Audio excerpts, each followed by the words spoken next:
Hi buddies, is Naveen voice over. புதுசாக சேனலில் பார்க்குறவங்க சப்ஸ்கிரைப் பண்ணிக்கோங்க. பிடிச்சிருந்தால் லைக் பண்ணி உங்கள் ஃப்ரெண்ட்ஸ் அண்ட் ஃபேமிலி மெம்பருக்கு ஷேர் பண்ணுங்கள். மறக்காமல் கமெண்ட் செக்ஷனில் கமெண்ட் பண்ணுங்கள். தி க்ளோரியோட 8th எபிசோட் தான் பார்க்க போகிறோம். ஸ்டார்டிங்கில் வந்து கொஞ்ச நாள் தான் ஆகுது, அதுக்குள்ளேயும் நல்ல பேர் எடுத்துட்டியா நீயே அப்படின்னு கேட்பா. இவனோட பேர் யாங் பிங். யார்ப்பா நீயே அப்படின்னு ஜுவாங்கோட அப்பா கேட்பாரு. சார் என்னோட பேர் யாங் பிங், நான் தாக்ஸோலேருந்து வரேன். ஜுவாங்கோட வீட்டுக்கு பக்கத்து வீடு தான் சார் என்னோட வீடும் அப்படின்னு இவன் சொல்லுவான். ஓ யாங் நீயா, நான் உன்னை சரியாகவே நோட் பண்ணவே இல்லை. ஆமாம் நீ ப்ரொஃபஷனல் எக்ஸாமில் ஃபெயில் ஆகிட்டல, இங்கே எதுக்குடா வந்தேன் அப்படின்னு ஜுவாங் கேட்பா. நான் இங்கே இருக்கக்கூடிய கேண்டிடேட் கூட பழகினா அங்கேருந்து எனக்கு கொஞ்சம் நாலேஜ் கிடைக்குன்னு வந்திருக்கேன், அதெல்லாம் எனக்கு தேவையில்லாது அப்படின்னு இவன் சொல்லுவான். ஆமாம் எனக்கு தேவையில்லாது தான், வாயை நம்ம எல்லாரும் ஒன்றா உட்காந்து சாப்பிடலாம் அப்படின்னு ஜுவாங் கூப்பிடான். நீ பாட்டுக்கு என் காதை கடிச்சு வச்சுட்டுன்னா என்ன பண்ணுறது அப்படின்னு இவன் சொல்லுவான். என்னப்பா பேசிகிட்டு இருக்க நீயே அப்படின்னு ஜுவாங்கோட அப்பா கேட்பாரு. ஓ ஜுவாங்கை பற்றி உங்களுக்கு தெரியாதுல்ல, தாங்ஸோல இருந்தப்ப எல்லாரோட காதையும் பிடிச்சி கடிச்சு வச்சிருவா, அதோட பக்கத்து வீட்டுக்காரங்களோட பொருட்கள் எல்லாம் திருட்டு வந்துருவா தெரியுமா. நான் இங்கே வந்தப்போ இவளை கண்டுபிடிக்கிறதுக்கு எனக்கே போதும் போதும் ஆயிடுச்சு, ஆளே அடையாளம் தெரியாத மாதிரி ஆயிட்டா அப்படின்னு இவன் சொல்லுவான்.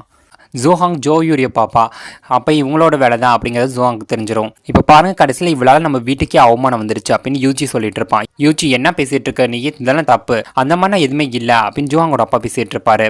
இல்லப்பா அவன் சொல்றது எல்லாமே உண்மைதான், நான் தாங்ஸோல இருந்தப்ப அங்கே இருக்கக்கூடிய பசங்க எல்லாரும் என்கிட்ட ரொம்ப பொம்பளித்துட்டு இருந்தாங்க. நான் திருடுறேன்னு சொன்னாங்களே, எதுக்காக தெரியுமா, என்னோட ஜுவல்ஸ் எல்லாம் அவங்க பிடிங்கிட்டு போயிட்டாங்க, அதை திருப்பி அவங்க கிட்ட இருந்து கொண்டு வந்தேன், அதை தான் திருட்டுன்னு சொல்றான். அப்புறம் இவனோட காதை கடிச்சு வச்சுன்னு சொல்றான், அது எதுக்காக தெரியுமா, என்னை பிசாசு அப்படின்னு சொல்லி ரொம்ப கிண்டல் பண்ணிட்டு இருந்தான், அதுக்காக தான் அப்படி செஞ்சேன். நான் தாங்ஸோல இப்படி என்னை கொடுமைப்படுத்தினதுக்காக நான் பதிலுக்கு செஞ்சதெல்லாம் இங்கே இவன் என்னை அவமானப்படுத்துறதுக்காக சொல்லிட்டு இருக்கான், இவன் கூட யார் ஃப்ரெண்டா இருக்க போறான் அப்படின்னு ஜுவாங் பேசிட்டு இருப்பா. சரி எல்லாத்தையும் விடுங்கப்பா, நாளைக்கு டெஸ்ட் நடக்க போதில் எல்லாரும் ஒன்றா உட்காந்து சாப்பிடலாம் வாங்க அப்படின்னு ஜுவாங்கோட அப்பா கூப்பிடுவாரு. அதெல்லாம் ஒன்று வேணாம், நல்ல பொண்ணு வளர்த்து வச்சிருக்கீங்க போங்க அப்படின்னு சொல்லிட்டு யான் பின் அங்கிருந்து போயிடுவான். ஜுவாங்கும் ஜோயோரியும் ஒரே கரைஜில் போயிட்டு இருப்பாங்க. நல்ல வேலை இன்னைக்கு நீ ஹெல்ப் பண்ணலாம், நம்ம குடும்பம் மானமே போயிருக்கும், நல்ல வேலை காப்பாத்திட்ட நீ அப்படின்னு ஜோயோரி சொல்லுவாங்க. நமக்குள்ளே இருக்கு தேங்க்ஸ் சொல்லிட்டு இருக்கீங்க, நம்மளாம் ஒரே ஃபேமிலி தானே அப்படின்னு ஜுவாங் சொல்வா. ஏமா நீ தாங்ஸ்லேருந்து வரதுக்கு முன்னாடி அங்கே நீ ரொம்ப கஷ்டப்பட்டிருக்க, உன்னோட அம்மா அப்பாவுக்கு இதை பற்றி நீ சொல்லலையாமா அப்படின்னு இவங்க கேட்பாங்க. அவங்களுக்கு இது தெரிஞ்சுன்னா அவங்க ரொம்ப ஃபீல் பண்ணுவாங்கன்னு அவங்கள்ட்ட எதுவுமே சொல்கிறது இல்லை அப்படின்னு ஜுவாங் சொல்வா. அதுவும் சரிதாமா அப்படின்னு ஜோயூரி சொல்லிட்டு இருப்பாங்க. நீங்கள் யூஜியை நல்லா படிக்க சொல்லுங்கள், நாளைக்கு நடக்கிற டெஸ்ட்டில் அவன் ஃபெயில் ஆகிட்டுனா அப்பாவோட கோவம் அவன் பக்கம் திரும்பிடும், அப்புறம் உங்களை தான் குறை சொல்ல போகிறாரு பாருங்க அப்படின்னு ஜுவாங் சொல்லிட்டு இருப்பா. அதுவும் சரிதாமா பார்த்துக்கிறேமா அப்படின்னு இவங்க ரெண்டு பேரும் பேசிட்டு வந்துட்டு இருப்பாங்க. ஜுவாங் சாயை மீட் பண்ணுறதுக்காக வந்திருப்பா. அம்மா யாங் பிங் உனக்கு ஞாபகம் இருக்கா அப்படின்னு ஜுவாங் கேட்பா. ஆமாம் அவன் காதை கூட நீ கடிச்சு வச்சு அவன் தானே, அவன் இந்த கேப்டில் என்ன பண்ணிட்டு இருக்கான் அப்படின்னு சாய் கேட்பா. எனக்கு தெரிஞ்ச அது ஜோயூரியோட வேலையாக தான் இருக்கும் போல அப்படின்னு ஜுவாங் சொல்வா. நான் பேசாமல் அந்த யாங் பிங்கை ஒரு கை பாத்துறவா அப்படின்னு சாய் கேட்பா. அதெல்லாம் ஒன்று வேணாம், ஏற்கனவே ஃபூயின்சி உன்னை தேடிட்டு இருக்கான், நீ சைலண்டாக அதுவே போதும், அது ஜோயூரி கிட்ட இருந்து ஃபர்ஸ்ட் நம்ம பவரை பிடுங்கணும், இல்லைன்னா நிலைமை ரொம்ப மோசமாயிரும் அப்படின்னு இவங்க எல்லாம் பேசிட்டு இருப்பாங்க. இந்த சைட் யூச்சி அந்த ஜோஹாங்க்கு எவ்வளோ தைரியம், நீக்கு எப்படி நடந்துக்கிட்டான்னு பார்த்தியா அப்படின்னு யூச்சங் கிட்ட பேசிட்டு இருப்பான். பேசாமல் அவளுக்கு கல்யாணம் பண்ணி அனுப்பி வச்சுட்டா அவள் ஃபூயின்சி பக்கமும் வரமாட்டான், உன் பக்கமும் தலையிட மாட்டான், எப்படி இருக்கு அப்படின்னு யூச்சங் பேசிட்டு இருப்பா. இவங்க ரெண்டு பேரும் பேசிட்டு இருக்கும்போது அவங்க அம்மா அங்கே வந்துருவாங்க. உன்னோட தம்பி நல்லா படிக்கிறான்னு பார்த்துக்க சொல்லி உன்னை அனுப்புனா நீ அவன் கூட சேர்ந்து கதை பேசிட்டு இருக்கியா அப்படின்னு அவங்க அம்மா கேட்பாங்க. அவளுக்கே ஒன்றுமே தெரியாது, அப்படி இருக்கும்போது நான் படிக்கிறேன்னா அவள் எப்படிமா கவனிப்பா அப்படின்னு யூச்சி சொல்லுவான். சரி அது எல்லாத்தையும் விடு, நாளைக்கு டெஸ்ட் இருக்குல்ல, நீ எப்படி படிச்சிருக்கேன்னு நான் டெஸ்ட் பண்ண போகிறேன், ஏதோ இந்த புக்கில் இருக்க இந்த பேசேஜை வாசி அப்படின்னு அவங்க அம்மா கொடுப்பாங்க. இவனும் அந்த பேசேஜை நல்லா ரீட் பண்ணிட்டு இருப்பான். அதில் ஒரு சில வேர்ட்ஸ்லாம் இருக்கும், அது ஒரு டெஃபினிஷன் கேட்டிருப்பாங்க. என்னமா இந்த கொஸ்டின் என்னை வாசிக்க சொல்றீங்க, ஏப்படி திடீர்னு என்னை செய்ய சொல்றீங்க அப்படின்னு யூச்சி கேட்பான். அம்மா எனக்கு புரிஞ்சிருச்சு, நாளைக்கு வரப்போற டெஸ்டோட கொஸ்டின் தானே இது அப்படின்னு யூச்சங் சொல்வா. அதே தான், ஒழுங்காக உட்காந்து படித்து பாஸ் பண்ணுறதுக்கு வழியா பாருன்னு சொல்லிட்டு உங்கள் அம்மா அங்கேருந்து போயிடுவாங்க. கொஸ்டின் உங்கள்கிட்ட தான் இருக்குது, ஆனால் ஆன்சர் இது உனக்கு தெரியாதுல்ல, ஒன்றும் பிரயோஜனம் இல்லை போ அப்படின்னு யூச்சங் சொல்வா. நீ என்னை கரெக்டாக கெஸ் பண்ணி வச்சிருக்க அப்படின்னு யூச்சி சொல்வான். நான் வேணா உனக்கு ஹெல்ப் பண்ணவா அப்படின்னு யூச்சங் கேட்பா. சூப்பர் போ அப்படின்னு யூச்சி பேசிகிட்டு இருப்பான். யூச்சங் ஹீவங்ஷனை மீட் பண்ணி இந்த கொஸ்டினுக்கு எனக்கு ஆன்சர் சொல்லி தரியா அப்படின்னு கேட்பான். உடனே ஹீவங்ஷன் இந்த கொஸ்டினை பார்த்துட்டு அப்படியே பாடம் எடுக்க ஆரம்பிச்சிடுவான். இங்கே பாரு ஒரு நிமிஷம் நிறுத்து, இப்படியே நீ சொல்லிட்டு இருந்தா அப்படியே கேப்சர் பண்ணுற அளவுக்கு எனக்கு ஷார்ப் மைண்ட்னா ஒன்று கிடையாது, எனக்கு அப்படியே ஒரு பேப்பரில் எழுதி கூட நான் படிச்சுக்கிறேன் அப்படின்னு யூச்சங் சொல்வா. ஹீவங்ஷனும் ஒரு பேப்பரில் அப்படியே ஆன்சர் எழுதி நம்ம யூச்சங்கிட்ட கொடுப்பான். யூச்சங் அதை வாங்கிட்டு வந்து யூச்சிக்கிட்ட கொடுத்து இங்கே பாரு ஒழுங்காக படித்து டெஸ்ட்டில் பாஸ் பண்ணுறதுக்கு வழியாக பாடுறா அப்படின்னு பேசிட்டு இருப்பாங்க. அடுத்த நாள் காலையில் டெஸ்ட்டு நடக்க ஆரம்பிச்சிடும். எல்லாருக்கும் கொஸ்டின் டிஸ்ட்ரிபியூட் பண்ணுவாங்க. நம்ம யூச்சி கையில் பிட் எழுதி வச்சுட்டு அதை பார்த்து ஆன்சர் பண்ணிட்டு இருப்பான். ஏன்னா அவங்க அம்மா தான் கொஸ்டின் அவுட் பண்ணி விட்டாங்களே. அதே நேரத்தில் தான் நம்ம ஹீவங்ஷனும் இருப்பான். நேற்று நைட் பார்த்த கொஸ்டின் அப்படியே இருக்கே அப்படிங்கிறத ஹீவங்ஷன் நோட் பண்ணிடுவான். சார் நேற்று நைட்டு தான் இந்த கொஸ்டின் நான் பார்த்துட்டு இருந்தேன், ஏதோ ஒரு சீட்டிங் நடக்குது போல, நான் இந்த எக்ஸாமில் பார்ட்டிசிபேட் பண்ணல சார்னு சொல்லிட்டு ஹீவங்ஷன் அந்த எக்ஸாம் விட்டு குவைட் பண்ணிட்டு போயிடுவான்.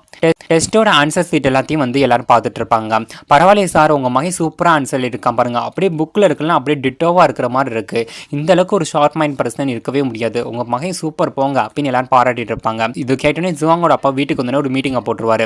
யூஜி உன்னால் எப்படி புக்கில் இருக்க மாதிரி அப்படியே டிட்டோவா ஆன்சர் எழுத முடிஞ்சு, உன்னால ஒரு லைனை கூட மெமரி பண்ண முடியாது, எனக்கு ரொம்ப நல்லாவே தெரியும், எப்படி அதை பண்ண அப்படின்னு இவங்க அப்பா மிரட்டிட்டு இருப்பாரு. அப்பா என்னை நம்ப மாட்டேங்கிறீங்களா நீங்க, நான் தான்ப்பா ஆன்சர் எழுதுனேன், உங்களோட மைண்டு தான்ப்பா எனக்கும் இருக்கும், அந்த பிரெயினில் தான்ப்பா நான் எழுதுனேன் அப்படின்னு யூஜி சொல்வான். சரிடா அப்படின்னா சொல்கிறா பார்க்கலாம் அப்படின்னு அவங்க அப்பா கேட்பாரு.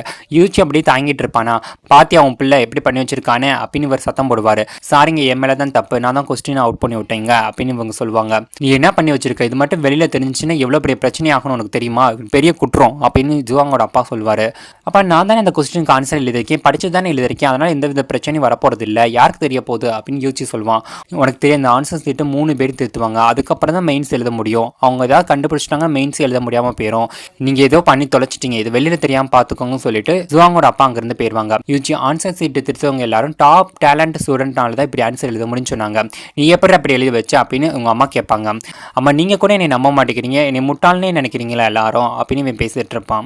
கொஞ்ச நேரம் கழிச்சு யூஜி தன்னோட ஃப்ரெண்ட்ஸ் கூட சேர்ந்து குடிச்சிட்டு இருப்பான்.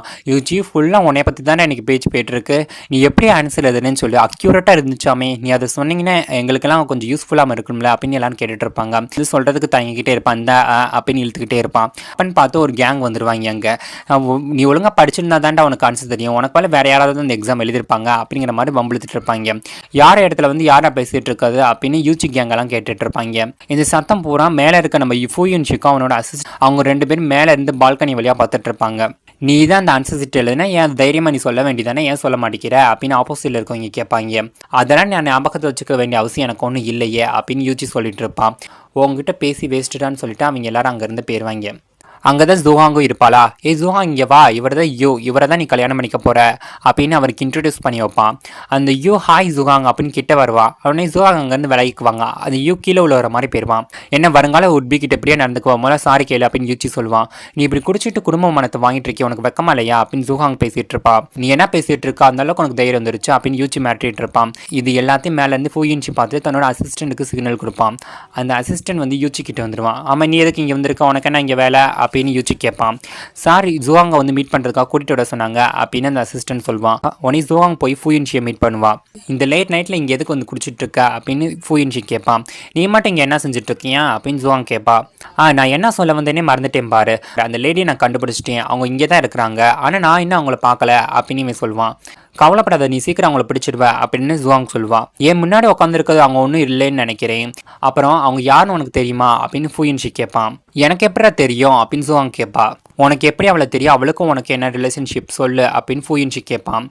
நான் இந்த கேபிட்டலுக்கு வந்து இப்போ தான் கொஞ்ச நாள் ஆகுது, எனக்கு யாருமே தெரியாது, நீ எதுக்கு தேவையில்லாமல் பேசிகிட்டு இருக்க அப்படின்னு ஜுவாங் கேட்பா. இந்த கேபிட்டலுக்கு வந்ததுக்கப்புறம் உனக்கு நிறைய தடவை நான் ஹெல்ப் பண்ணியிருக்கேன், ஆனால் நீ இப்போ கூட என்னை நம்ப மாட்டேங்கிறல அப்படின்னு நீ தேவையில்லாமல் பேசிகிட்டு இருக்க, அதை ரொம்ப லேட் ஆச்சு, நான் இங்கேருந்து கிளம்புறேன்ட்டு ஜுவாங் அங்கேருந்து கிளம்புவா. ஆனால் ஃபூயின்ஷி ஜுவாங்கோட கழுத்தில் வாழை வச்சிருவான். நான் இப்போ உன்னை கொன்னா அவள் முன்னாடி வருவாள் அப்படின்னு ஃபூயின்ஷி கேட்பான். நீ ஒரு வைஸ் மினிஸ்டர் வந்துட்டு இந்த மாதிரி வயலண்டாக நடந்துக்க கூடாதுடா அப்படின்னு ஜுவாங் சொல்வா. அதனால என்ன, நான் உன்னை கொண்டுட்டு அந்த பள்ளியை ஒரு பொறுக்கி மேலே தூக்கி போட்டுருவேன்னு சொல்லிட்டு ஃபூயின்ஷி ஜுவாங்கோட கழுத்தில் அந்த கத்தியை வச்சு அழுத்த ஆரம்பிப்பான். உடனே திடீர்னு ஒரு ஏரோ வந்து நம்ம ஃபூயின்ஷி அட்டாக் பண்ணுற மாதிரி வரும். அதுலேருந்து அவன் தப்பிச்சிருவான். சாய் ஜுவாங் காப்பதற்காக அங்கே வந்துடுவா. ஓ ஒரு வழியாக நான் உன்னை பார்த்துட்டேன் பார்த்தியா அப்படின்னு ஃபூயின்ஷி சொல்வான். அவன் உன்னை ட்ரெக் பண்ணி ஏமாத்த பார்க்குறான் சாய், நீ இங்கேருந்து போயிரு அப்படின்னு ஜுவாங் சொல்வான். ஆனால் சாய் ஃபூயின்ஷி கூட சேர்ந்து சண்டை போட்டுட்டு இருப்பான். தொடர்ந்து 2 பேரும் மாற்றி மாற்றி சண்டை போட்டுட்டே இருப்பாங்க. ஒரு கடத்தில் சாயை ஃபூயின்ஷி பிளாக் பண்ணிடுவான். ஜுவாங் உடனே ஃபூயின்ஷியோட கழுத்தில் கத்தியை வச்சுட்டு சாயை தப்பிக்க விட்டுருவான். இதோட நீ செகண்ட் டைம் என்னை கொல்ல ட்ரை பண்ணுற அப்படின்னு ஃபூயின்ஷி சொல்லுவான். நீ தாண்டா அப்படி என்னை ஃபோர்ஸ் பண்ணி செய்ய வைக்கிறேன்னு சொல்லிட்டு ஜுவாங் அங்கேருந்து கிளம்புவா. அப்பன்னு பார்த்து யாரோ வர மாதிரி சவுண்டு கேட்கும். உடனே ஜுவாங்க ஃபூயின்ஷி பிடிச்சு அங்கிட்டு இழுத்துட்டு போயிடுவான். அங்கே வந்தவங்க பெய்தாஃபு கேஸை பற்றி தான் பேசிகிட்டு இருப்பாங்க. பெய்தாஃபு ஒரு பையனை அடாப்ட் பண்ணியிருக்கானே, அந்த பையன் இப்போ இந்த கேபிட்டலில் தான் இருக்கானா சொல்லிட்டு இருக்காங்க, அதை பற்றி தெரியுமா உனக்கு அப்படின்னு ஒருத்தன் கேட்பான். ஓ நல்லாவே தெரியுமே, 2 வருஷத்துக்கு முன்னாடியே அந்த பையனை நான் தான் பிடிச்சேன், ஃபேஸ் எல்லாம் பார்க்க ரொம்ப கோரமாக இருக்கும், வாய்ஸ் எல்லாம் கரகரன்னு இருக்கும் அப்படின்னு நீ சொல்லுவான். என்னடா சொல்கிறேன் நீ அப்படின்னு ஒருத்தன் கேட்பான். நான் போய் அவங்ககிட்ட போய் சொல்லுவேனாப்பா அப்படின்னு பேசிகிட்டு இருப்பாங்க. இது எல்லாத்தையும் நம்ம ஃபூயின்ஷி ஜுவாங்க கேட்டுட்டு இருப்பாங்க. ஃபூயின்ஷி ஜுவாங்க வந்து பிடிச்சி வச்சுட்டு இருப்பானா. உடனே ஜுவாங் ஃபூயின்ஷியோட கையை கடிச்சு வச்சுட்டு அங்கேருந்து வெளில வந்துடுவாங்க. உனக்கு என்ன தாண்டா வேணும் அப்படின்னு ஜுவாங் கேட்பா. ஸ்மார்ட் ஆச்சே கெஸ் பண்ண அப்படின்னு ஃபூயின்ஷி சொல்வான். இந்த கேபிட்டலில் இந்த ரெஸ்டாரண்ட்டில் தான் நிறைய அஃபிஷியல்ஸ் வந்து சீக்கிரட்டாக மீட்டிங் போட்டு போகிறாங்க. அப்புறம் அந்த பெய்தாஃபு அடாப்ட் பண்ணி வச்சிருந்த ஒரு பையனை பற்றி தான் எல்லாரும் பேசிகிட்டு இருக்காங்க. அவன் யாருன்னு எனக்கு ரொம்ப நல்லாவே தெரியும், அவனை பற்றி வெளில சொல்லுவேன் தானே நீ ட்ரை பண்ணிட்டு இருக்க அப்படின்னு ஜுவாங் கேட்பான். நீ நெருப்பு கூட விளையாடுதுன்னு ஃபூயின்ஷி சொல்வான். நானே நெருப்பு தாண்டா அப்படின்னு ஜுவாங் சொல்வா. ஃபூயின்ஷியோட அசிஸ்டன்ட் அங்கே வந்துடுவான். சாரி உங்க 2 பேத்தையும் டிஸ்டர்ப் பண்ணிட்டேன் அப்படின்னு சொல்லுவான். நீ அங்கே 2 பேத்தையும் பிடிச்சு வை, அவங்கள்ட்ட விசாரிக்க வேண்டியது இருக்கு அப்படின்னு ஃபூயின்ஷி சொல்வான். சரிங்க சார்னு சொல்லிட்டு அவன் அங்கேருந்து போயிடுவான். ஆமாப்பா அவன் என்ன சொன்னான் அப்படின்னு ஜுவாங் கேட்பா. நீ தான் நல்லா ஸ்மார்ட்டாக இருக்கல, இப்போ பெய்தாஃபோட கேஸ் ரொம்ப கிரிட்டிக்கலாக போயிட்டு இருக்கு, நீ எங்கள் கூட ஜாயின் அடிச்சுக்கிறியா, உனக்கு தேவையான பணத்தையும் நாங்கள் தந்துடுவோம் அப்படின்னு இவன் சொல்லுவான். அந்த அளவுக்கு நான் ஒன்றும் ஒர்த்து கிடையாது அப்படின்னு ஜுவாங் பேசிட்டு இருப்பா. நீ எங்கள் கூட ஜாயின் பண்ணிக்கிட்டு அந்த யூச்சியை நீ ஈஸியாக சமாளிச்சிடலாம்ல அப்படின்னு ஃபூயின்சி சொல்லுவான். நாங்கள் 2 பேருமே பிளட் ரிலேஷன் தான், அப்போ இருக்கும்போது நான் எதுக்கு அவனை காயப்படுத்த போகிறேன், அப்புறம் அந்த கேபிட்டலுக்கு வந்து கொஞ்ச நாள் தான் ஆகுது, இங்கே இருக்கவங்க யாருமே எனக்கு தெரியாதுடா அப்படின்னு ஜுவாங் பேசிட்டு இருப்பா.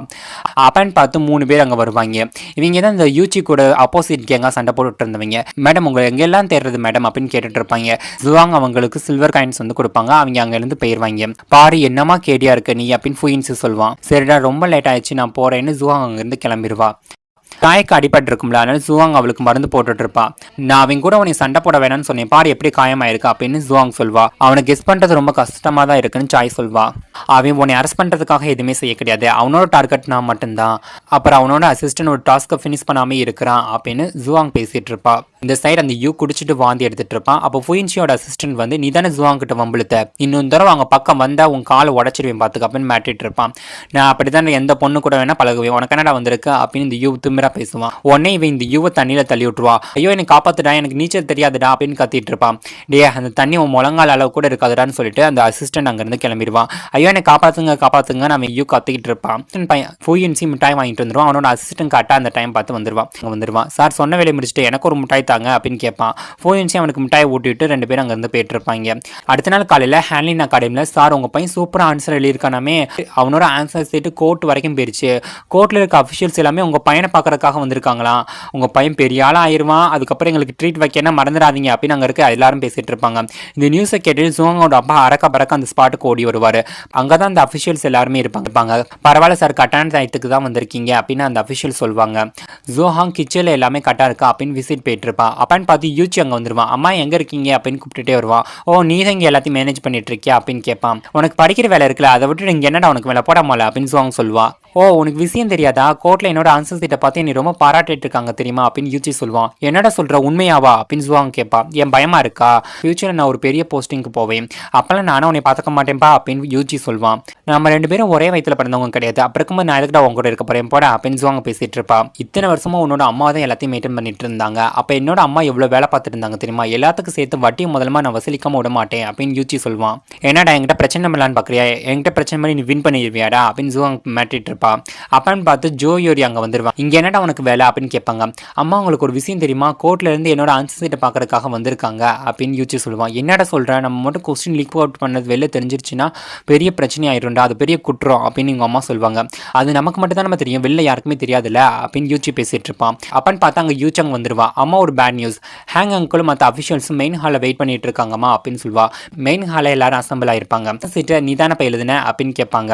ஆமாம் சார் நான் தான் எழுதுனேன் அப்படின்னு யூச்சி சொல்லுவான். நீ எழுதிருக்க இந்த ஆன்சர் 20 வருஷத்துக்கு முன்னாடி வைஸ் மினிஸ்டர் ஹேன் வான்ஸ்டன் எழுதினது, அப்படி டிட்டோவா அவர் எழுதின மாதிரியே இருக்கு, அவர் எழுதின அந்த காப்பி அவரோட ஃபேமிலி லைப்ரரியில் மட்டும்தான் இருந்துச்சு, நீங்கள் அரசாங்கத்துக்கு எதிராக சீட்டிங் பண்ணியிருக்கீங்க அப்படின்னு அங்கே இருக்க அஃபிஷியல்ஸ் பேசுவாங்க. சாரி சார் எங்கள் மேலே தான் தப்பு அப்படின்னு ஜுவாங்கோட அப்பா நீடோன்னு போட்டு மன்னிப்பு கேட்டுட்டு இருப்பாரு. இல்லை அந்த ஆன்சரை எழுதி கொடுத்தது ஹிவங்ஷன் தான் அப்படின்னு யூச்சங் சொல்வா. ஆமாம் அவன் தான் அப்படின்னு யூச்சியும் சொல்வான். யார்ப்பா அது அப்படின்னு அந்த அஃபிஷியல்ஸ் எல்லாம் கேட்பாங்க. சார் அது நான் தான் சார், நேற்று நைட்டு யூச்சங் என்கிட்ட இந்த கொஸ்டினுக்கு ஆன்சர் எழுதி தர சொல்லி கேட்டாங்க, அது நான் தான் சார் எழுதி கொடுத்தேன், ஆனால் இந்த ஆன்சருக்கு எனக்கு எந்த வித சம்மந்தமும் இல்லை அப்படின்னு சொல்லிடுவான். அப்போ அந்த கொஸ்டினை வேற யார்ட்ட தான் நீ வாங்கிட்டு வந்த அப்படின்னு ஜுவாங்கோட அப்பா கேட்பாரு. ஹீவாங்சன் தான் அந்த ஆன்சரை வாங்கினேன், அவன் தான் போய் சொல்கிறான் அப்படின்னு யூச்சங் சொல்வா. சார் அந்த ஆன்சர் சீட்டை நான் பார்க்கலாமான்னு ஹீவாங்சன் அந்த ஆன்சர் சீட்டை வாங்கி பார்த்துட்டு, சார் இது நான் எழுதினது ஒன்றும் கிடையாது, நேற்று நைட் நான் எழுதின ஆன்சர் சீட்டோட டிராஃப்ட்லாம் என்கிட்ட தான் இருக்குது, இந்த பாருங்க அப்படின்னு கொடுப்பான். அஃபிஷியல்ஸ் எல்லாம் அந்த ஆன்சர் சீட்டை வாங்கி பார்த்துட்டு, யூஜி நீ எக்ஸாமில் வந்து சீட்டிங் பண்ணியிருக்கா, அதனால நீ மெயின்ஸுக்கு போக முடியாது, உன்னை டிஸ்குவாலிஃபை பண்ணுறோம், அதோட உன்னோட அப்பா ஒரு அஃபிஷியலாக இருந்துக்கிட்டே அரசாங்கத்துக்கு எதிராக இந்த மாதிரி ஊழல் பண்ணியிருக்காரு, அதனால அவரோட 6 மாத சேலரியை கட் பண்ணுறோம், அப்போ தான் எல்லாருக்கும் ஒரு பயம் வரும், அப்புறம் உன்னை 3 நாள் கடுங்காவல் தண்டனையில் வைக்க சொல்லி நான் சொல்கிறேன் அப்படின்னு அந்த அஃபிஷியல்ஸ் எல்லாம் உத்தரவு கொடுத்துருவாங்க. இல்லை நான் எந்த தப்பும் பண்ணல அப்பாவி அப்படின்னு யூச்சி சொல்லுவான். ஆனால் யூச்சி அங்கேருந்து பிடிச்சி இழுத்துட்டு போயிடுவாங்க. அட பாவமேங்கிற மாதிரி ஜோஹாங் பார்த்துட்டு இருப்பான். எல்லாத்துக்கான இவ்வளோதான் இருப்பாங்கிற மாதிரி ஜோயோரி ஜோஹாங்கையே மறைச்சு பார்த்துட்டு இருப்பாங்க. அடுத்து என்ன நடக்க போகுதுங்கிறத அடுத்த எபிசோடை பார்த்துட்டு தெரிஞ்சுக்கலாம். நான் எக்ஸ்பிளைன் பண்ணது உங்களுக்கு பிடிச்சிருந்துச்சுன்னா மறக்காமல் நம்ம சேனலை சப்ஸ்கிரைப் பண்ணுங்கள், லைக் பண்ணி உங்கள் ஃப்ரெண்ட்ஸ் அண்ட் ஃபேமிலி மெம்பருக்கு ஷேர் பண்ணுங்கள், கமெண்ட் செக்ஷனில் கமெண்ட் பண்ணுங்கள். தேங்க்யூ ஃபார் யுவர் வாட்சிங்.